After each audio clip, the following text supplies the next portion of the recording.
Congratulations! If you're watching this video, chances are you just hit max level or you're about to hit max level in Ashes of Creation. Many players believe that the fun actually starts once you do hit max level because it opens the door for you to max out your character, expand in some PvP activities, and a whole lot more. In today's video, we're going to be talking about what you can do once you hit max level in Ashes of Creation and just showcase some of the activities to keep you busy and max out your character as much as possible. So with that being said, let's go ahead and jump into the very first thing I wanted to call out, which of course was upgrading your gear.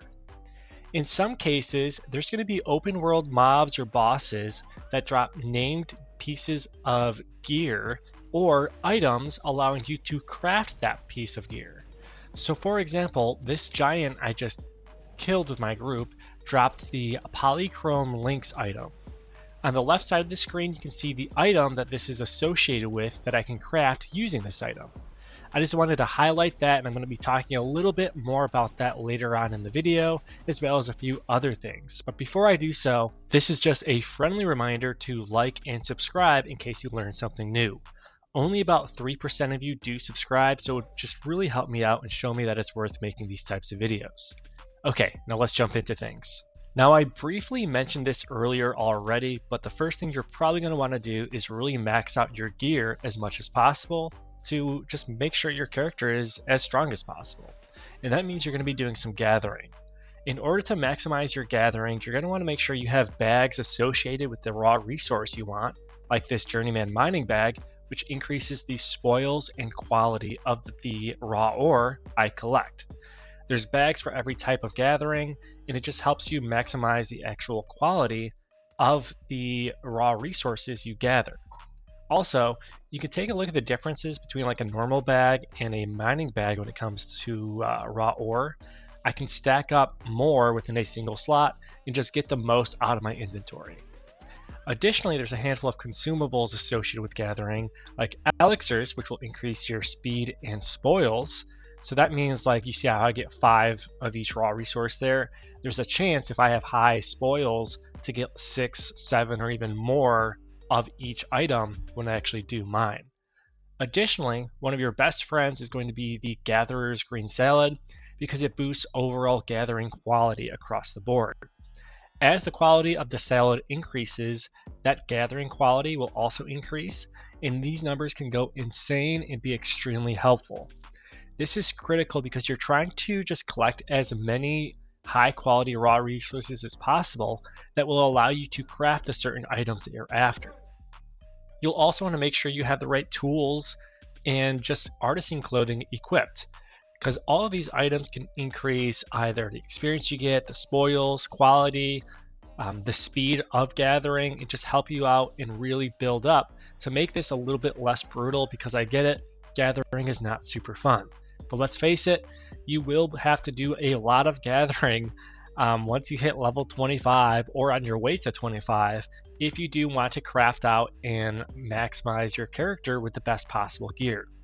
So for example, I've been gathering quite a bit and I was able to craft some petal shard jewelry, which is a great choice for most classes honestly in this game. You can see it gets me power, accuracy, crit chance and power, and just a handful of other things.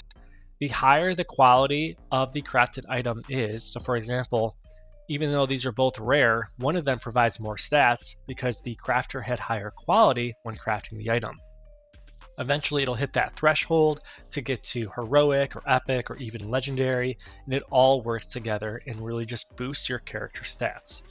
Again, I'll have a separate video that kind of goes a little bit more in depth with gathering tips and tricks to make this less brutal, but long story short, once you hit 25, you probably really want to start grinding out either gold or resources to max out your character's gear. Next up, I thought it would be pretty interesting to share this quote directly from the creative director, Steven Sharif himself. It calls out, "Endgame to me communicates static. It is a static structure. Okay, you've entered this endgame loop now, and this is your endgame loop that you will repeat over and over and over again. Whereas instead, the approach for Ashes is you have now reached a point where all of these loops are relevant, and the loops are present to you depending on how the community engages the world. and it's up to you to identify the most promising loops because you have a finite amount of time and resources in which you engage with them. And that's then where strategy becomes a part of the picture.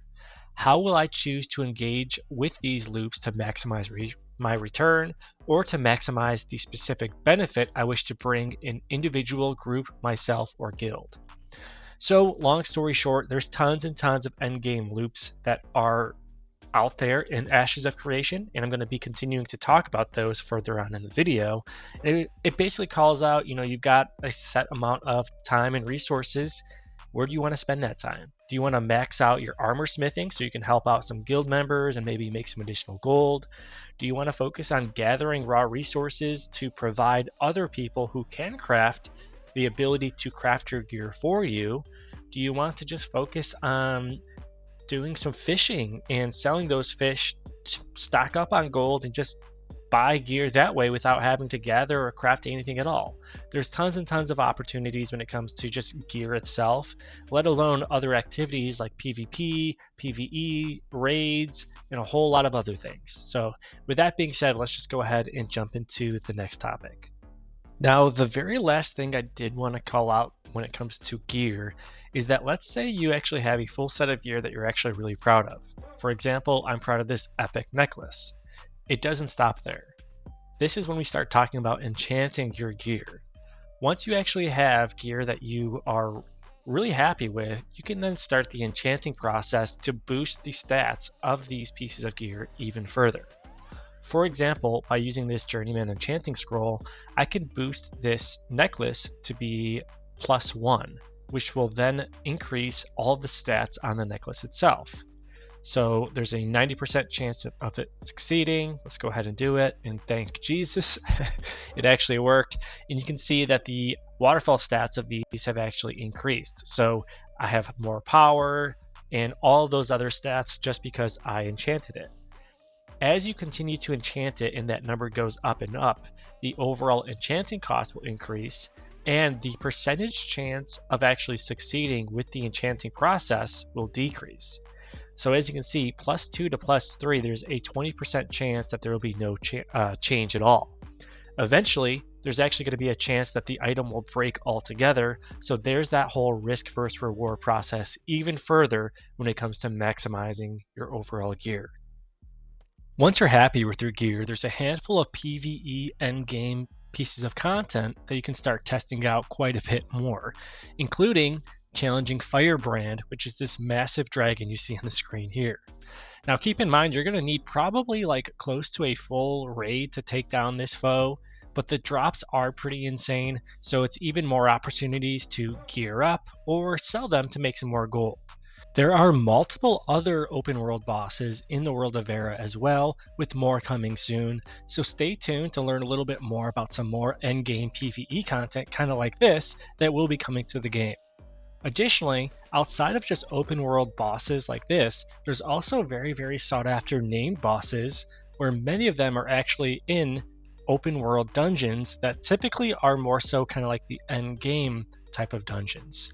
To be a little bit more specific, I did want to just call out the fact that there's going to be dungeons all over the map, but the two I really wanted to call out was the Befallen Forge, which is right over here, and again, this is a great endgame dungeon just to do loops on, because there's tons of named mobs in there that drop some very, very great gear.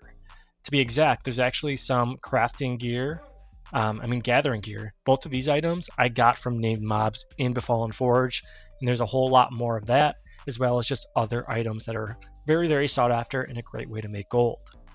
The other open world dungeon I wanted to call out that's probably worth grinding once you hit level 25 or even like 22, 23 and above is Tower of Carfin.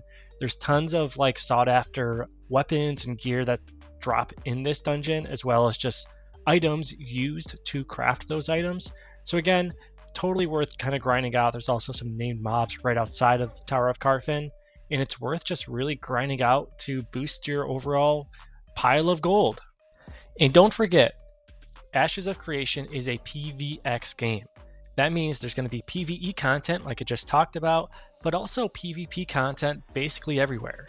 You could be in the open world in one of those endgame dungeons like I mentioned, and another group challenges you for a specific spot for a name mob, which will turn into an all-out battle, kind of like you see here.